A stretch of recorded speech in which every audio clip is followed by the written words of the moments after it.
వరంగల్ జిల్లాలో కాంగ్రెస్ సంస్థాగత ఎన్నికల హీట్ పెరుగుతోంది. పార్టీని మరింత బలోపేతం చేయడంతో పాటు ప్రభుత్వ కార్యక్రమాలను ప్రజల్లోకి విస్తృతంగా తీసుకువెళ్లే దిశగా కాంగ్రెస్ అడుగులు వేస్తోంది.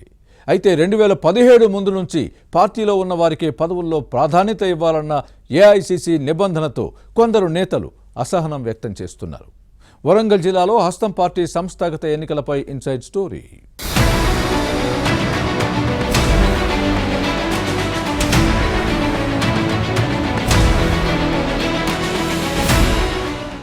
ఓరుగల్లు కాంగ్రెస్ లో సంస్థాగత ఎన్నికల వేడి పెరుగుతోంది.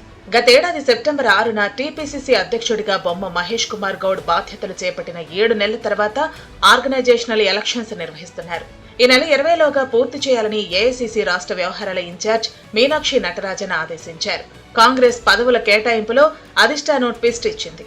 2017కు ముందు నుంచి పార్టీలో పనిచేస్తున్న వారికి ప్రాధాన్యత ఇవ్వాలని ఏఐసీసీ నిర్ణయించింది.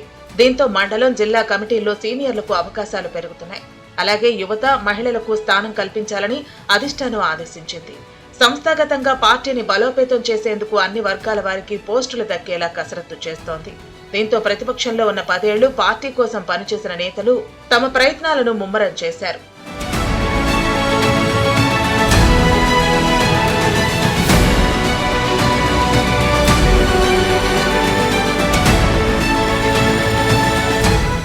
రాష్ట్రంలో కాంగ్రెస్ అధికారంలో ఉండటంతో పార్టీ పదవికి గుర్తింపు, గౌరవం ఉంటుందనే ఆశతో మండల, జిల్లా కార్యవర్గాల్లో చోటు కోసం ద్వితీయ నేతలు ప్రయత్నిస్తున్నారు. దీంతో మంత్రులు, ఎమ్మెల్యేలపై పోస్టుల కోసం ఒత్తిడి తెస్తున్నారు. పంచాయతీరాజ్ సంస్థల ఎన్నికల్లో సర్పంచులు, ఎంపీటీసీలు, జెడ్పీటీసీ అభ్యర్థుల ఎంపికలో పార్టీ కార్యవర్గాలు కీలకం కావడంతో పదవుల కోసం పోటీ పెరుగుతోంది.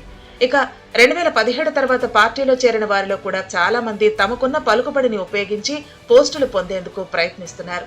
కానీ అధిష్టానం పెట్టిన నిబంధనలతో కొత్తవారి ఆశలు నెరవేరే పరిస్థితి లేదన్న చర్చ జరుగుతోంది.